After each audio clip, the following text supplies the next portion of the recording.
Where's my microphone? Okay, there it is. Okay.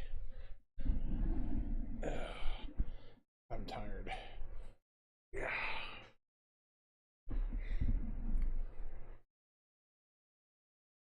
Really should play a game or something.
Interesting.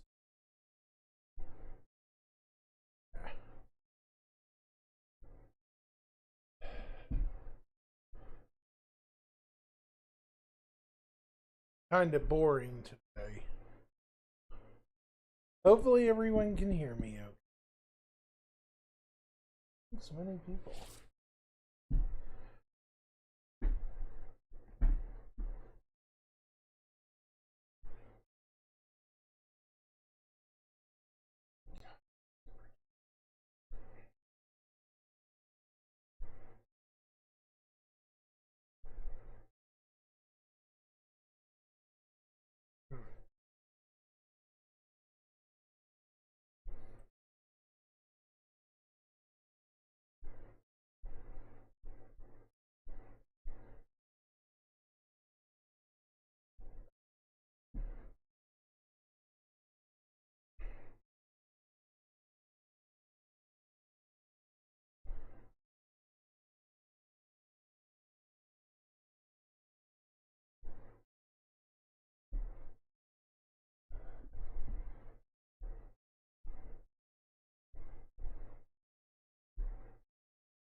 Block trace. Wow, that was late. Kind of a delay. Mm. Mm-hmm.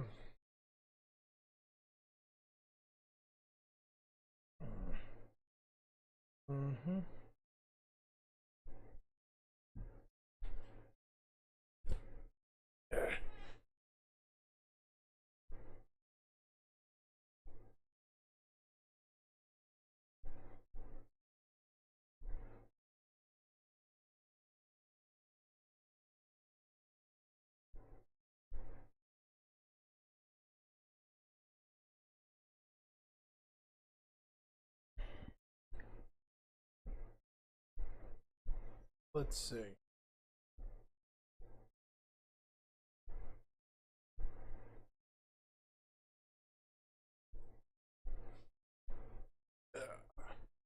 Kind of a slow morning, chat. Hope everyone's doing okay. So tired. I mean, I kid you not. Yesterday, this time of morning, I didn't even want to roll out of bed yet. Yeah. It's morning. But it's like.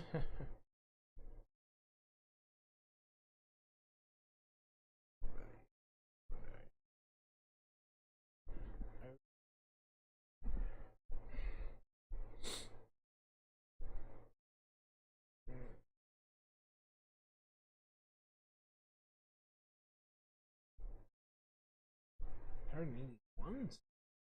What? Interesting.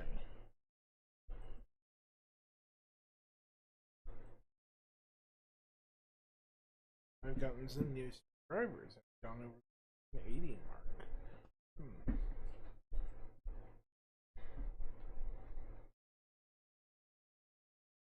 I wonder who this was.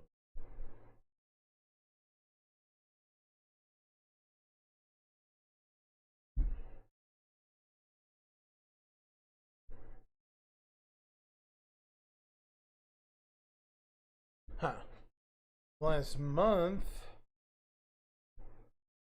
gained 4 new subscribers, so that's. Huh.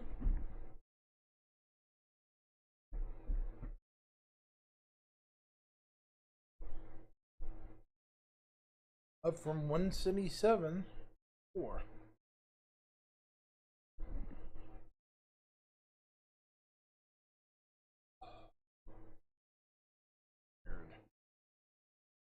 Urgh.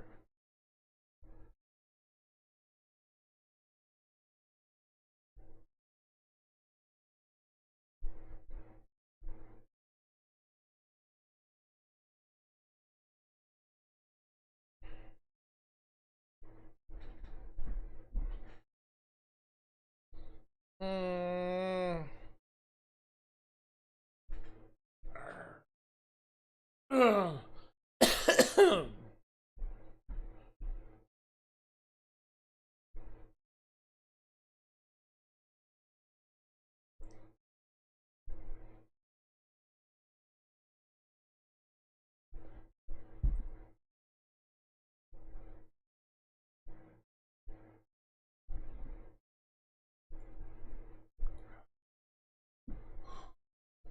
Feel like I'm gonna go to sleep here.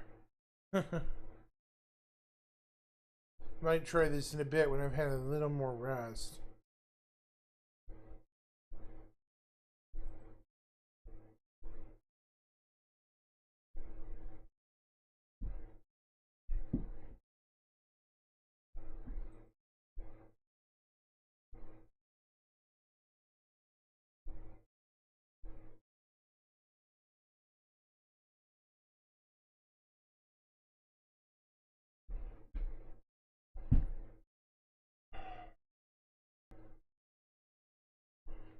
How are we doing this morning, chat?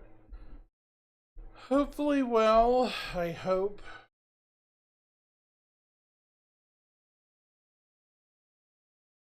Man, I am beat and tired. Last night was kind of a long one.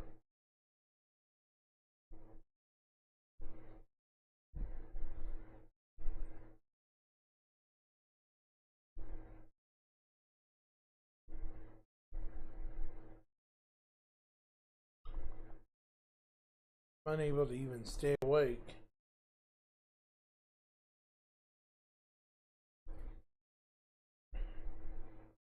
Bad.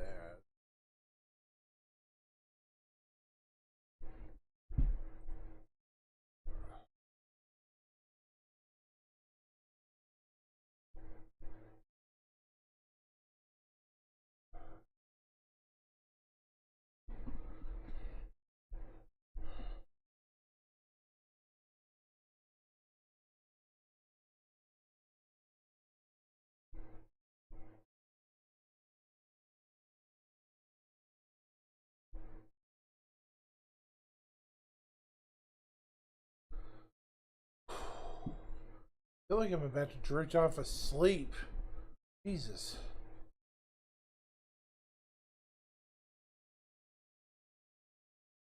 Wow. It's terrifying.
Hold on.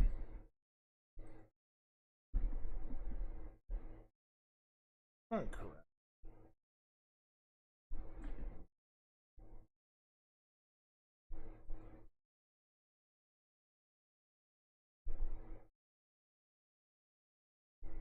Yeah, still, that's not correct.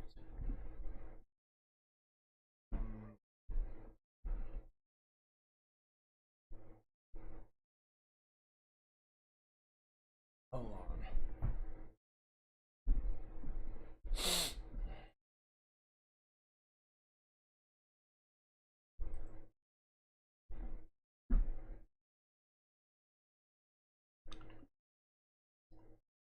Whew. Stay awake.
Sorry I'm being so quiet, chat.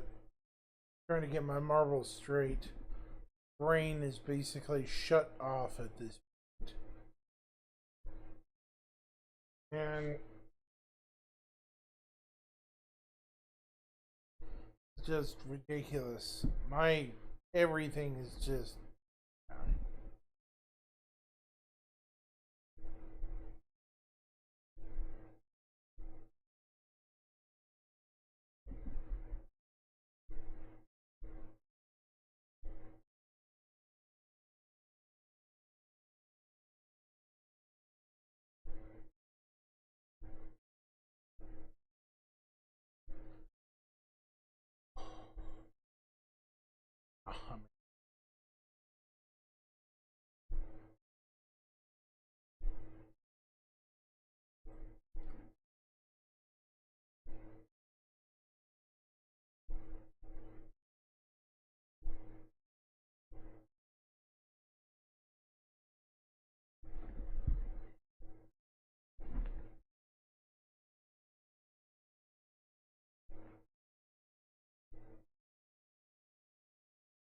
just 29.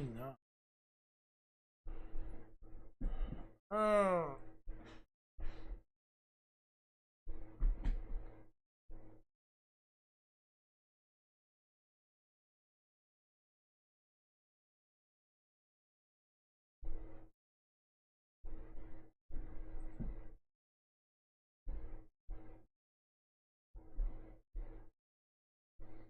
Where's I reading a higher number?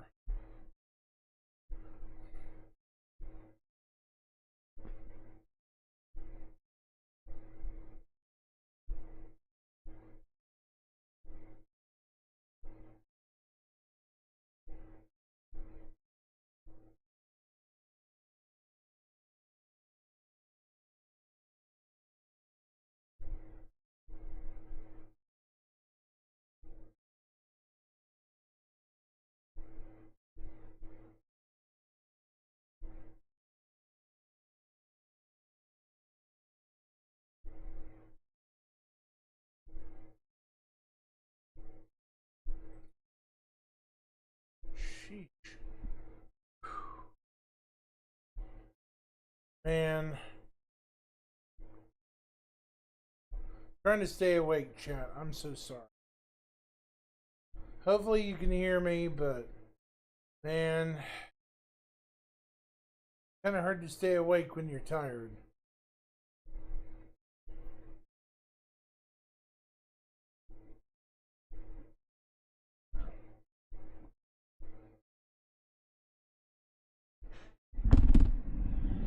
Okay.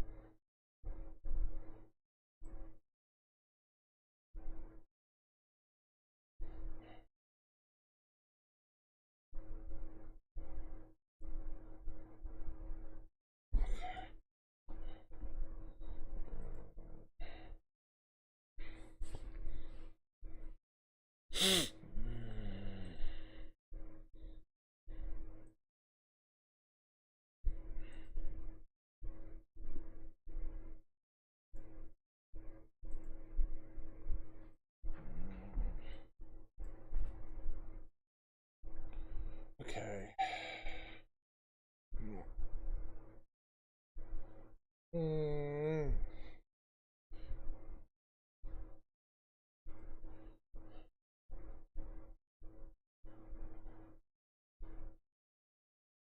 Mm.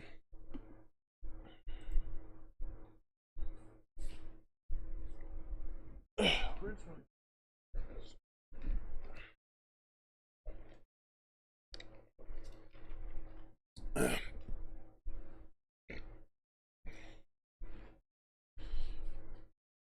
Oh, that's what we should do.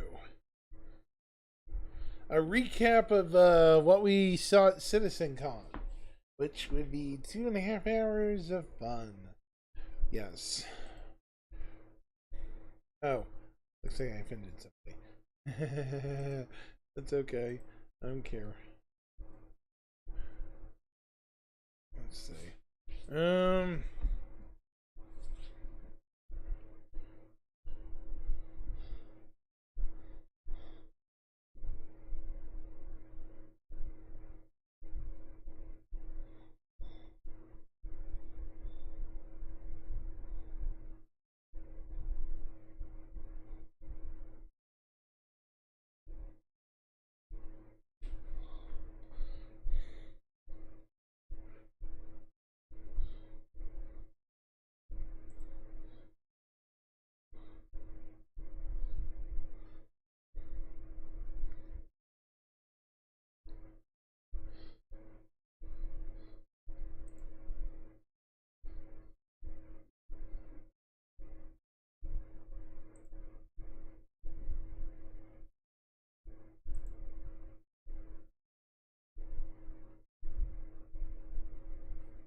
All right. So how are we gonna do this? Right. We're gonna do addendums on occasion, and we are going to watch the insanity that was CitizenCon 2955. Oh hush.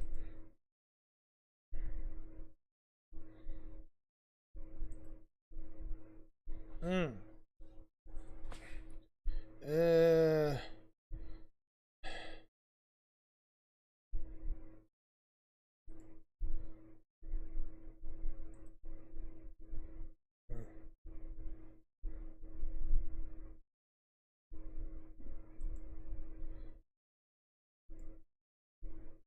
Done.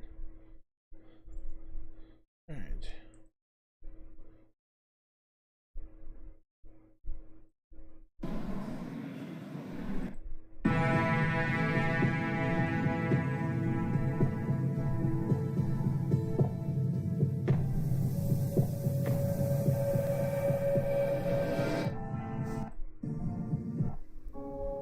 This year has marked a turning point in Star Citizen's history. We have finally moved past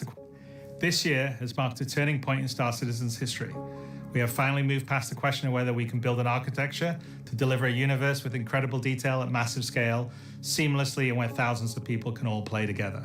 Server meshing has been working pretty much flawlessly at scale for the past 9 months. It has brought a more populated and active verse with up to 700 players online and in the same space at once. It's greatly increased server performance and delivered a much more responsive player experience. I couldn't be prouder of the team. They delivered something no other online game does presently.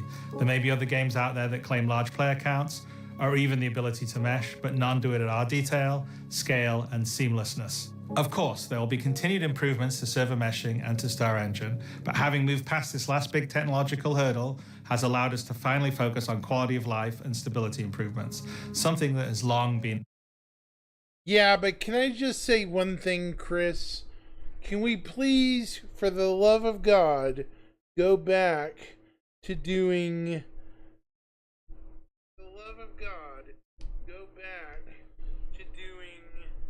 Inside Star Citizen and Star Citizen Live part of the year instead of just 6 times a year, guys. Come on.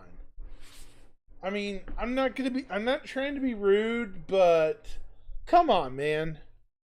The lack of information is basically driving your community insane, brother. Not to be rude, but it is kind of, yeah. Excuse me. Overdue. We're about to deliver our 9th patch in 10 months with content that has brought Star Citizen storytelling into new and exciting directions. We pushed more than 24 features and more than 2,000 bug fixes. And while there is still a long way to go, the game has gotten more stable, performant, and fun as a result. We see this in player metrics. More of you play every day. The daily average users is up 45% from last year, and your play time is up 15%. So more people venture out into the verse and stay there longer than ever before. And through all that, we've told the dual stories of the Frontier Fighters Assault on Pyro and the moral compromises being made to combat the regen crisis. Now, as those stories come to a rest for the time being, it's time to look forward to the next chapter of Star Citizen, where the instability in Pyro and the callous actions of some pave the way to new adventures, new locations, and new threats. Last year, we announced our next Star Citizen would be Nyx, home to the People's Alliance of Levski and bordering the Vandal threat. Today, we're proud to share that your adventures in Nyx begin not next year, but next month, when Star Citizen's third system comes online in Alpha 4.4. 2 new systems in 1 year. That's only possible because of the tireless work of our development teams, server meshing accelerating what's possible, the support teams behind the scenes, and most importantly, all of you. Now, I do miss that we're not all together under one roof this year, but in many ways, we're more connected than ever. Across the globe, many of you are gathering at watch parties, 9 of them with our developers in attendance, and countless others springing up in communities everywhere, and all happening simultaneously today. So even if we're separated by oceans and continents, we're bound together by the same passion for space, for discovery, and for this incredible universe we're building together. Whether you're at home or alongside your crew at a watch party, grab a drink, sit back, and let us take you inside our up-and-coming plans for the next year of Star Citizen.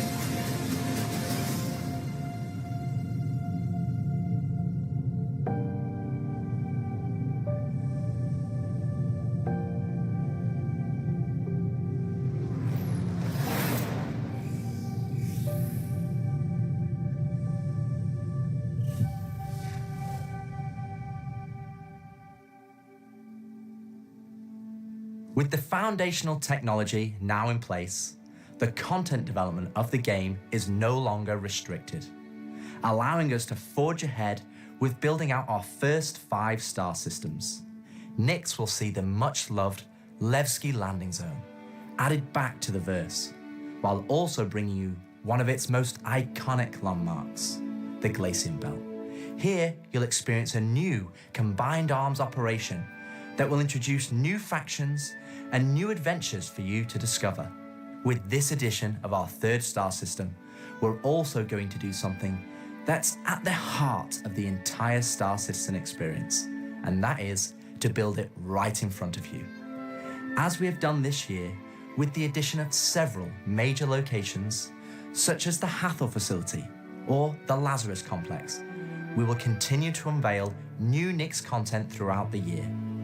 It's a slightly different approach to how we deliver Pyro, but we feel this gets the content into your hands sooner and shows our intent as we continue our march towards 1.0. I'm so incredibly proud of the work our teams have done and are continuing to do, and we're excited to have you on this next step of our journey. And as with any journey in Star Citizen, that begins with a little story.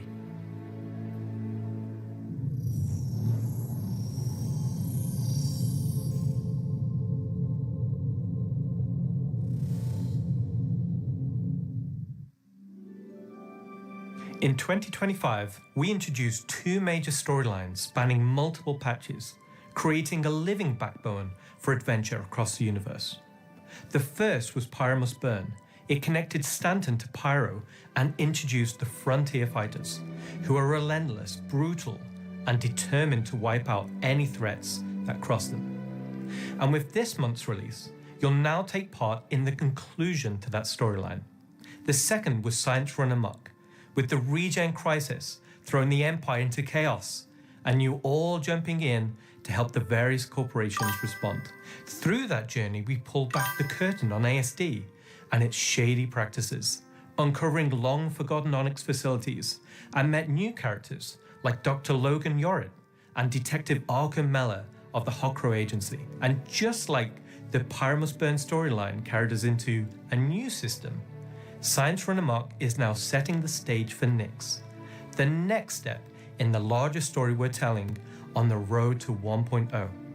As this new chapter of Star Citizen begins, let's hear from just a few of the team members working to bring this next era of our universe to life.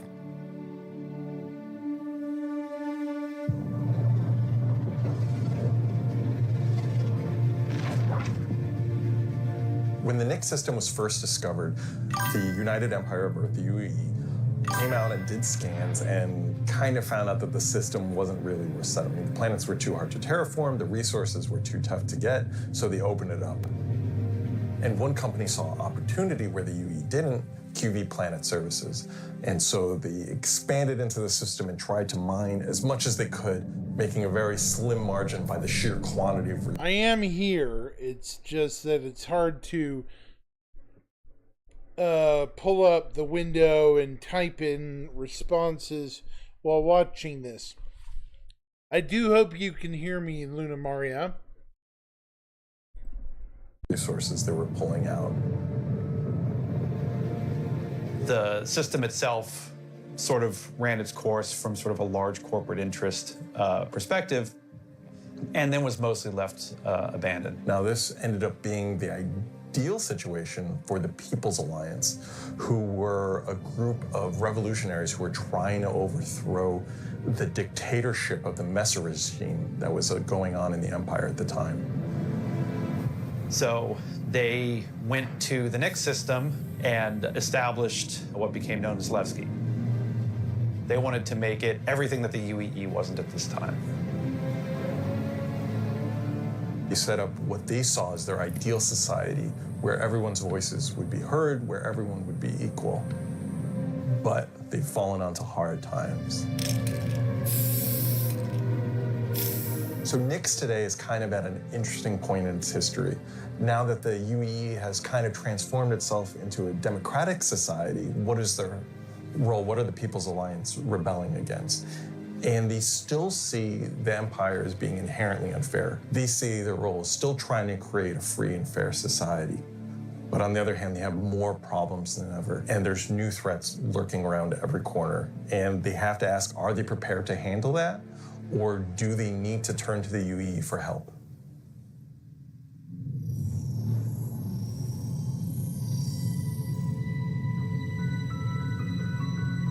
Making a star system is you approach it from kind of two angles in a weird way. What is this system bringing to the gallery? How does this new system plug into it, and what does it bring to the table from a sort of a flavor experience? We want to make sure that whatever it's bringing to the company is unique and has some flair to it.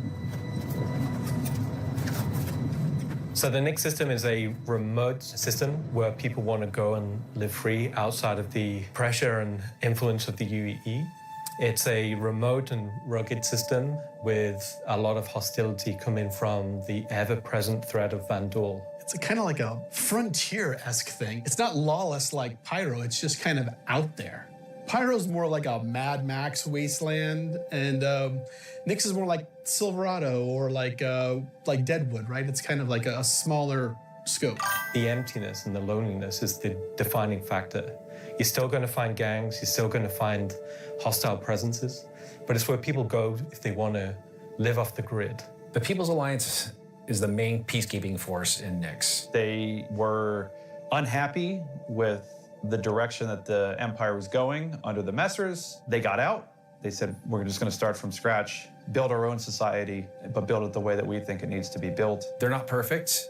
They're just people, but they're doing their best. They want to help keep Nyx safe and make it prosper. They are trying to do the best that they can, but are faced with the realities of dealing with people, which is tricky. The Pyro Star is quite a warm star. Stanton Star is quite neutral. And the Nyx is a little bit cooler. The system has its star, and it has this dark, really, really dense gas sort of nebulous cloud. And it has points of light scattered around it, and those points of light in this gas cloud is really, really hazy. So because Nyx is bordering Vanduul space, it was important that we have a gap in the Nyx gas cloud where you could sort of just, in between the clouds, see a piece of the Vanduul space. It feels so close that it's even like protruding some red light. The level designers are using it as an actual visual indicator of where to place more dangerous POIs. So if you point your ship in the direction of it, you should find, as we build it out, that you will be in more and more danger. And I think that's really cool. To give more atmosphere, I was testing out adding some sort of space snowflakes, essentially. So when you look towards the sun, you can sort of see that sort of like sparkle. But then when you look away from the sun, you'll see the reflections and sort of like little glints of light. For the jump points in Nyx, we'll have 2 on this release. We'll have one from Pyro to Nyx and one from Stanton to Nyx. It should be going from Nyx to Castra, but we're essentially bypassing Castra temporarily. Hey, we want to make sure you can get there any way you want. Galatian Belt is a huge asteroid belt that is in sort of the middle of the system. Galatian Belt is a combination of a bunch of technologies that we already had. The asteroid fields we use for planetary rings and the gas clouds. And it's combining them to make something completely new that we've just not seen before. It's full of resources that are still left unharvested because it's kind of a tricky spot for mining. It's not the easiest place to go, but that means that there's still a lot of opportunity for independent miners to go out there. So the rocks in Nyx. See, even though I'm not much of a mining person, this place is still gonna be amazing. I love that even the Galatium ring is going to still have things to do with the early addition of it into the game. So we'll have to see, chat, what happens with this. Are a bit more sharp, like sorts of like icy look, rocky, cliff-like, very different from those in the Pyro and the Stanton. One of the big differences too is all of that extra added movement that just adds a little bit of extra flair. It's also a good hiding spot for people who are trying to elude capture, maybe set up ambushes, that type of stuff. I always feel way more interesting flying in those spaces than just, empty void. And as we build out the Glacian Build over the next year, lots of places to put new content. Delamar is a very large asteroid in the Glacian Belt that QV Planet Services had built a mining base on that got taken over by the People's Alliance and renamed Levski.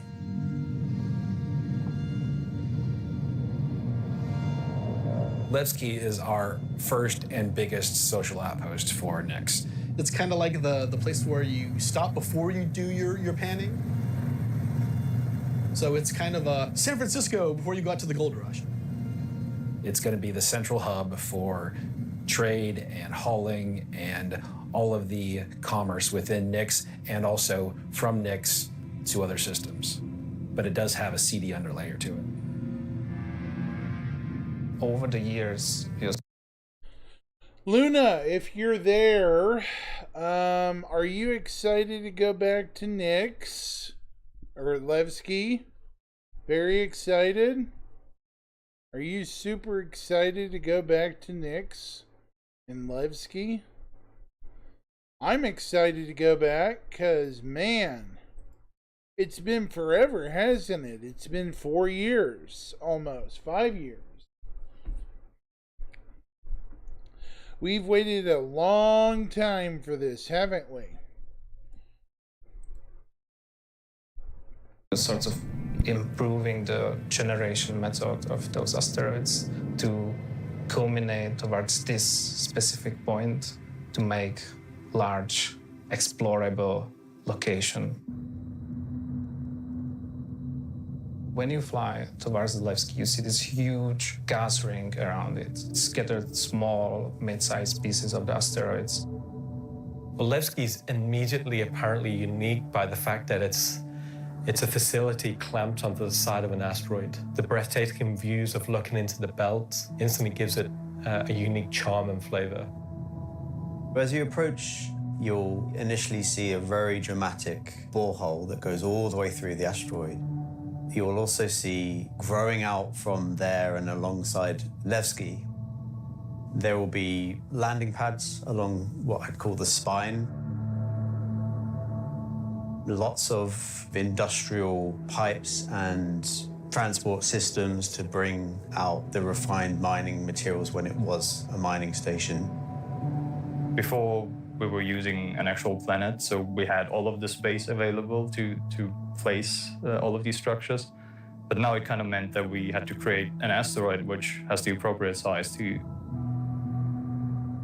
If we took the whole shot of the asteroid, you will see that there is an area to fly underneath.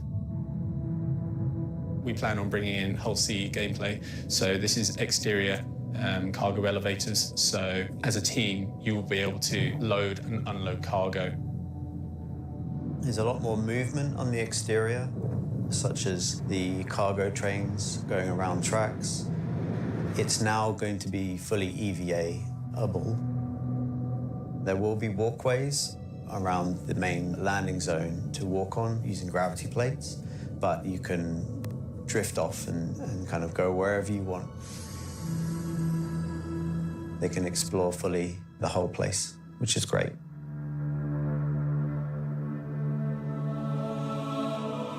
Unlike the majority of anarchists living in Pyro, there are people here in Nyx that care. It's not a downtrodden or derelict, dilapidated location. It has a sense of order. But only where the People's Alliance has people living.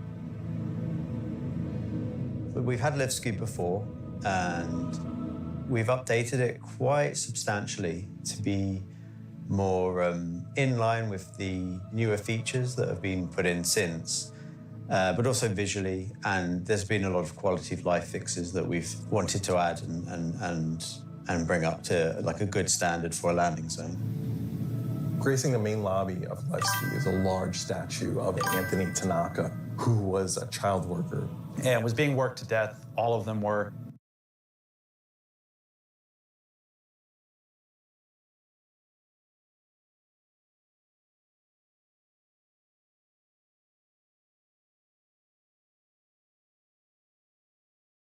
I'm so happy they're keeping the old statue, Luna.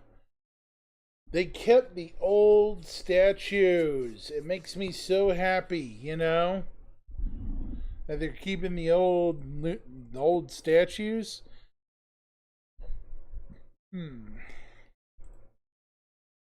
And Anthony Tanaka just had a break and just said no, and stood up against the foremen, the supervisors, the managers, the guards, and was killed for it. And so he became a sort of a figurehead. And kind of was one of the linchpin moments in seeing the fall of the Messer regime.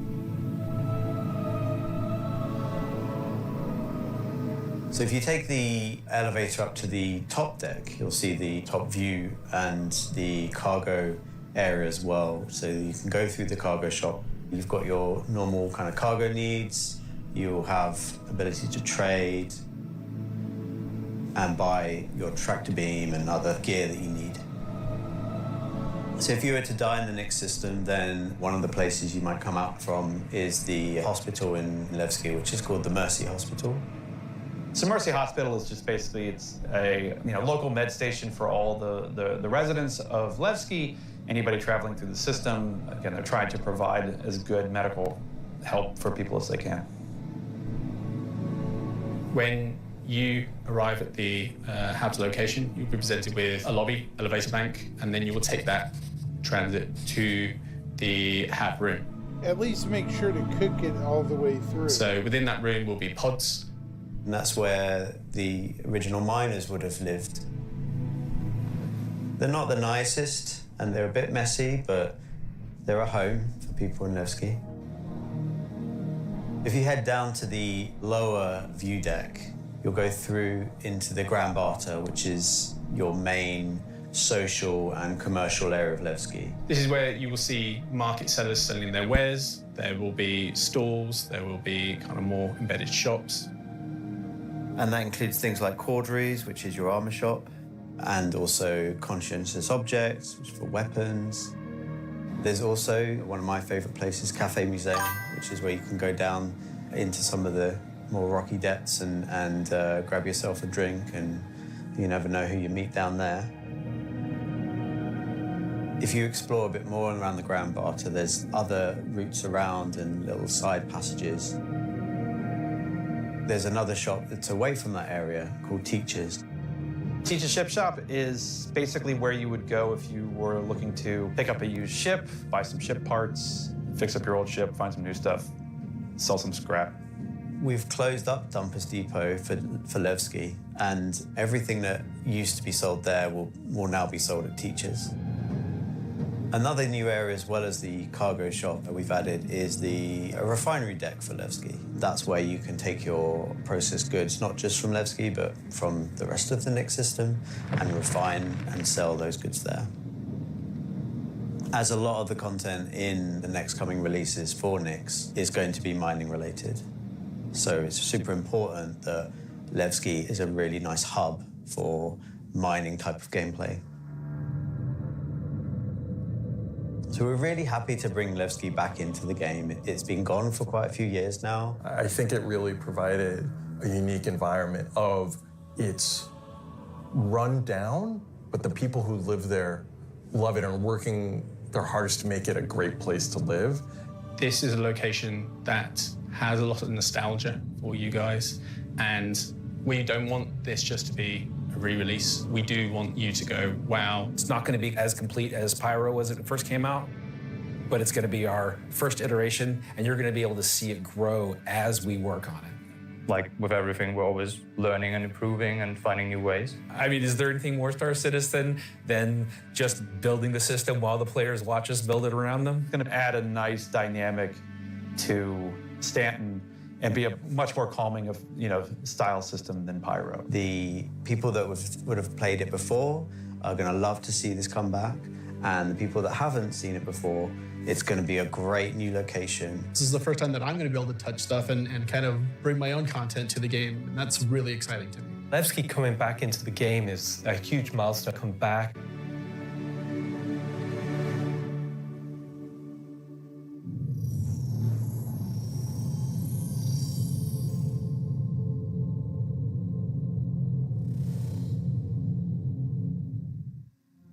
So we've talked about Levski, we've talked about the Glacian Belt, but you're probably asking yourself, what's the new gameplay activity we're going to be doing?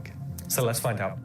Welcome to Nyx is your first experience at a new space station in a new solar system. It's a mystery to be solved. There's things for the player to explore and look into. There's going to be some twists and turns, of course, some combat, and if you're lucky enough to survive, maybe some good rewards. This is basically a continuation of kind of our ASD storyline. So in the closing out what we had called our sort of Science Run Amok storyline, we had revealed that ASD had been procuring sort of very black market illegal stuff in order to conduct their experiments. So this mission is basically going to be continuing on that trail. So the Navy has learned that illegal tech is being sold in the UAE, and they're hiring Intersect to investigate. Intersect Defense Solutions is the leading military defense contractor in the UAE. So the Navy contracts with them a lot for doing various kind of military operations that they don't want to handle themselves. We didn't want players to be working directly for the Navy. The Navy just doesn't call up random citizens and ask like, hey, if you're free, can you fly a helicopter? I guess as a player, when you can think about like, oh, where am I going to be doing missions that are capital ship battles or large fleet scale stuff or military operations, that's all going to come from Intersect Defense Solutions. Intersect have discovered the source of the illegal tech is in the Nyx system and an old abandoned QV Planet Services logistics station that's come back online. So they want the players to figure out what's going on. So when you come out of Quantum and you start your approach vector to the objective, you'll be weaving through asteroids, going through the Glacian Belt, and slowly the station will reveal itself. Now, this is an old QV logistics station. It's pretty beat up, it's pretty derelict, but there's some points of interest that you'll spot as you go through. So the station itself shares design cues from old Pan Am stations found in Pyro. This architectural design found its way over to the Nyx system as the system was being established, but you'll also see some additional design cues that QV Planetary Services were adding, so it's a nice transition architectural point. It's fairly skeletal in design. You'll see logistics yards and cargo yards, but also facilities pinned inside the asteroid, creating this network of facilities. You'll notice there's a Polaris near the main hub. It's not a normal Polaris. It's damaged, it's broken. It's not a standard corporate Polaris. So at this point, you should be asking yourself, who does this belong to? Away from the Polaris, you'll see struts leading to asteroid bases. Now, these asteroid bases are locked, so you don't know exactly what's inside just yet. But all of this comes together to form the playground for the mission to take place. So not only is this facility unabandoned, but it's also under attack from a surprising but familiar foe.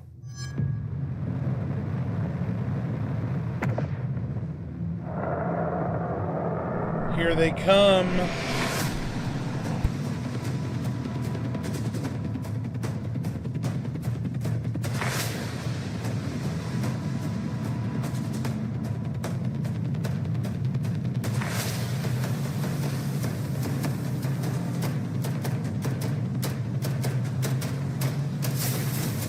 For the first time in the PU, the Vandal.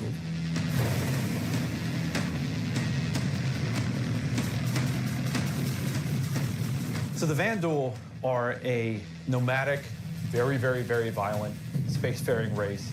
They've been striking out against outposts and such in the Nyx system. They don't really know what they want, don't know why they're doing it, but it seems like whoever's running the station is really pissed them off. Vandal raiding parties have been rioting in the system, and they're unaffiliated to any clan. There's small groups coming in and picking at them. But as time goes on, those raids are getting bigger and more frequent. They'll be the scythes that you're familiar with, glaives and blades that we all know and hate, and a new craft for the PU, the Vandal Stinger.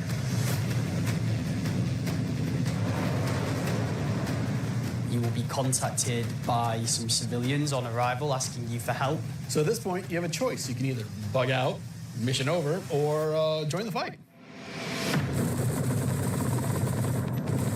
This will be the first time since the PU launched that you'll be able to fight against Vandal aggressor ships.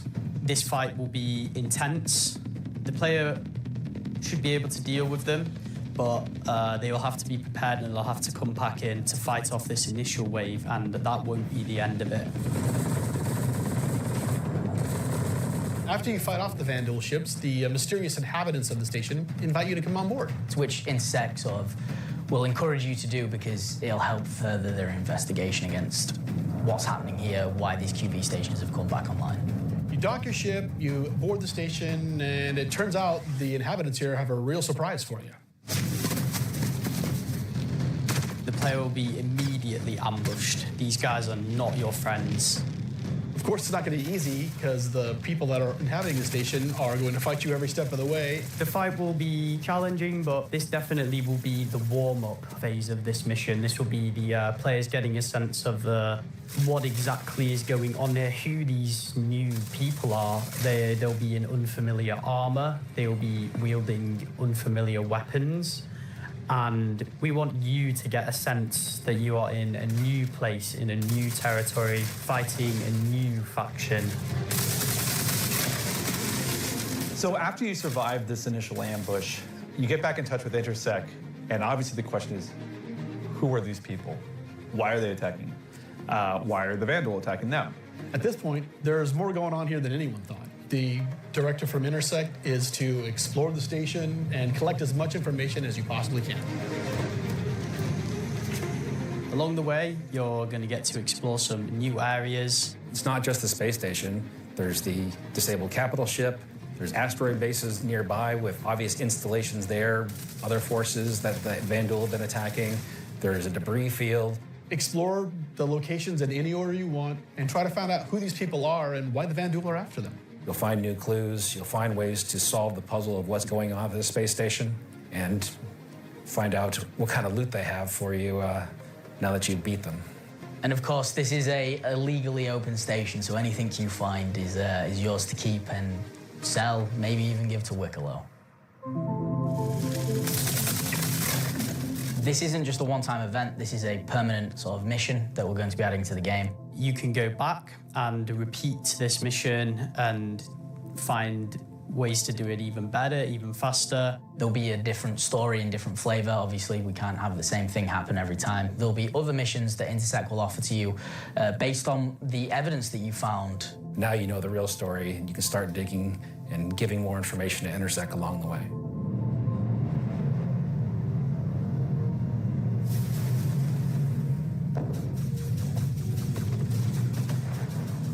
I'm super excited to finally see the Vanduul in the PU. I'm excited to bring cool Vanduul ship combat to SC. Players in the PU will now get to face down these awesome ships and get a taste of like we already have it in Arena Commander, where you get to fight the Vanduul swarm, and being able to do that in the PU is going to be, I think, a heck of a lot of fun. So this marks a great milestone for us for not only pushing hard and adding great content this year, we're also being able to introduce the next star system and introducing the next landscape to tell new stories and add new gameplay beats into the ever-expanding universe.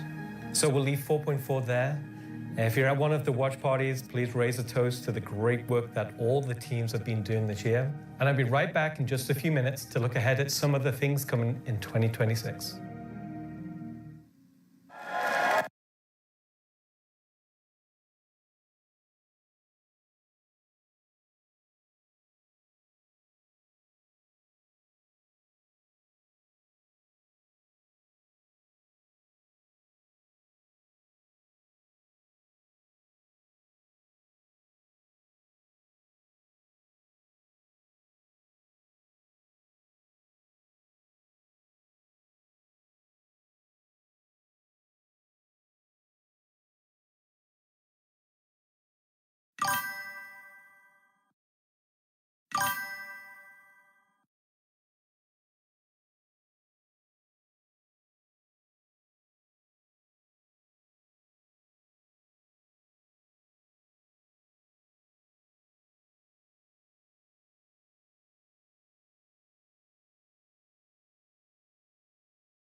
I am wondering, Luna, about the lore of Nyx 1.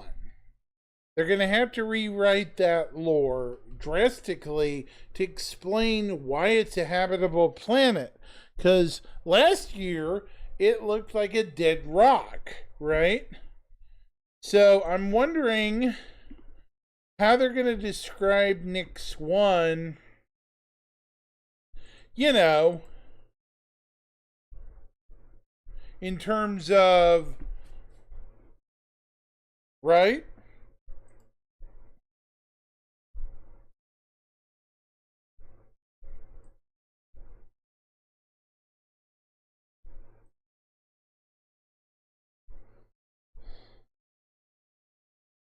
I'm not saying they won't, but it'll be interesting to see what kind of lore they come up with for it. At least I think so.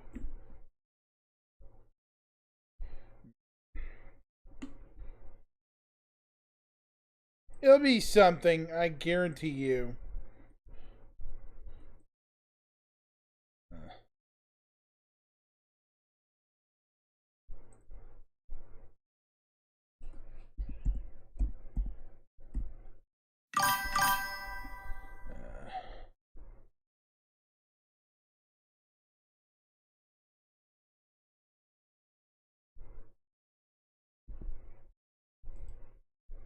Okay, so.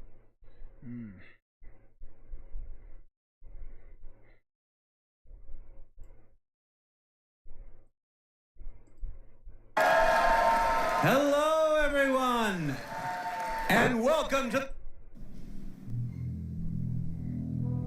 We're going to go with Genesis now.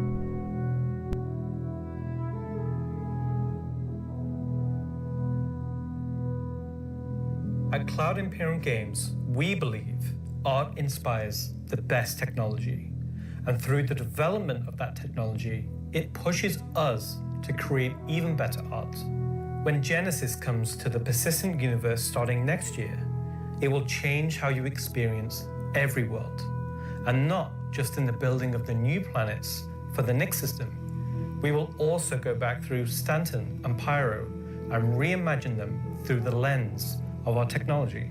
Previously, and more traditionally, we'd create slices of biomes, like deserts or forests. This approach moved us forwards and got us this far, but solving the scale was always tricky. And for Star Citizen, we like to do scale on another level. Issues like seeing tiling from our height maps from high altitude, or the unpredictable blending when two biomes connected, were common. But ultimately, things just never felt right. Our worlds were gorgeous, but to us, they still sometimes felt like interpretations. Now, this was a super hard problem, which we needed to solve at the scale for Star Citizen requires. We challenged ourselves to edit. The lore sadly will change clear up to 1.0. I hate to admit it. So we better be prepared for some changes. Even Pyro has changed. Pyro 3 was a completely dead, barren planet. And a lava world. It's supposed to be a molten rock planet. Now it's a living, breathing planet. Simulate nature in the most believable way, and not just on a planetary scale, but to our level of detail.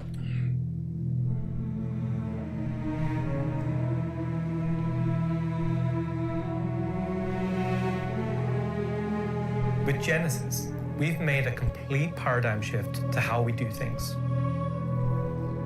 Biomes are now created based on the physical data sets, with the assets being spawned whenever and wherever the correct criteria is found. So when you see a forest or a meadow, it's no longer because an artist painstakingly crafted it there. It's now because it simply wants to be there. It fits inside our rules. Genesis also ties into our other gameplay systems. Our new planets are built from the information we create for our different datasets, like height maps, humidity, temperature, soil type, soil amounts, geology erosion data, to name but a few. This means you can now tell where to find valuable minerals as the geology looks like it would be suitable for it. Where scree piles exist below sheer cliff faces, and where rocks have broken off over time due to erosion. Of course, these new tools still give us the ability to direct the look and feel we want. The attention to detail from the tallest mountain to the smallest flower is still our core DNA. With Genesis, we can now keep that detail-orientated mindset as we focus on the quality, and it provides the quantity. Genesis provides our planets with the ultimate sense of exploration and adventure, discovery in the purest emotional form. We want you to find that perfect place, with the planets providing an abundant resource to harvest. This is a major part of what exploration is for us. We want that feeling of finding a corner of the universe that you'll fall in love with, and where you want to settle down and build your home. Now I'm going to hand you over to Will to go deeper into what we have built that allows Genesis to realize our vision. As a reminder, some of the visuals you'll see will evolve and change as we continue our technological development and hone in on the final look for Nyx. Thanks, Ian. So, in case it's not already clear, Genesis is our name for a group of technologies that are improving our ability to build worlds, refining those that we've already created, and ultimately expanding our persistent universe to the scale and quality that we all expect. I work on Planet Tech, so let's talk about how that's continued to evolve since last year. And instead of just highlighting some really cool biomes that we can create, let's go ahead and show how all this work applies to the upcoming planets of Nyx. So there are 3 planets in Nyx. Nyx 3 is a gas giant, and I think it's blue. It's not going to surface. I don't really know. Nyx 2 is a yellow, toxic. It's got like this high pressure atmosphere, and it's like a very volatile planet with high risk reward. It's going to have some really interesting biomes for you to discover, but for now, just know it's going to be dangerous. The resource to harvest. We're going to focus and create. Let's go ahead and show how all this work applies to the upcoming planets of Nyx.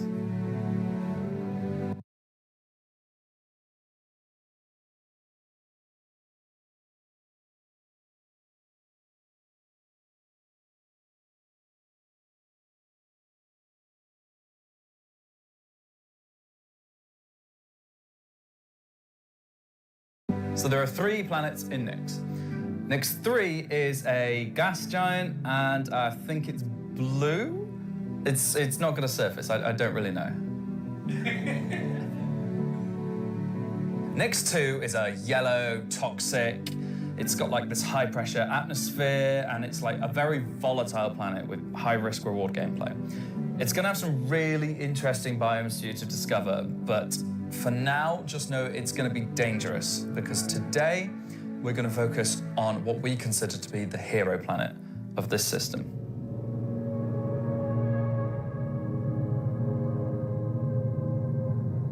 Nyx 1 has got a rugged, remote beauty. It's got a diverse set of biomes, from weathered rocky mountain ranges to vast sweeping forests and grasslands, and from damp, expansive wetlands to claustrophobic, festering swamps. These core biome concepts give us a fantastic platform to hone our technology, in some cases because the current tech couldn't do them at all, or because we want to completely step up our game for them. So, let's approach this planet in much... So what's going to be the lore on why this planet is not colonized? That's what I'm curious about. And they better give us a damn good reason. It's the same way that you, the player, will, from orbit. The orbit appearance of the planets going forward is far more tied to what is present on the surface. Previously, we had different data that drove the orbital and ground coloring. That's because the orbit was designed to look like vegetation that we'd place on the surface, and the ground coloring was trying to be a mix of soil, rock, and the organic compound coloring that forms the kind of colors there. Now we author much more of the data in a unified way. When you look at Earth, you see blues and greens for ocean and vegetation, and brown or yellowy tones for sand and soil. We wanted to keep it as simple as that. The same set of textures and data that define the color of the soil, sand, and rock on the ground are used to create the orbital look. We then assess the presence of vegetation and competition between different species on each part of the planet and use that to blend in tones of green, including variations due to species health and the current season. This creates a far more complete image and allows you to identify features, geologies, and potential points of interest all the way from space. Let's go down to the surface and start with something closer to what you're used to, but in a whole new light.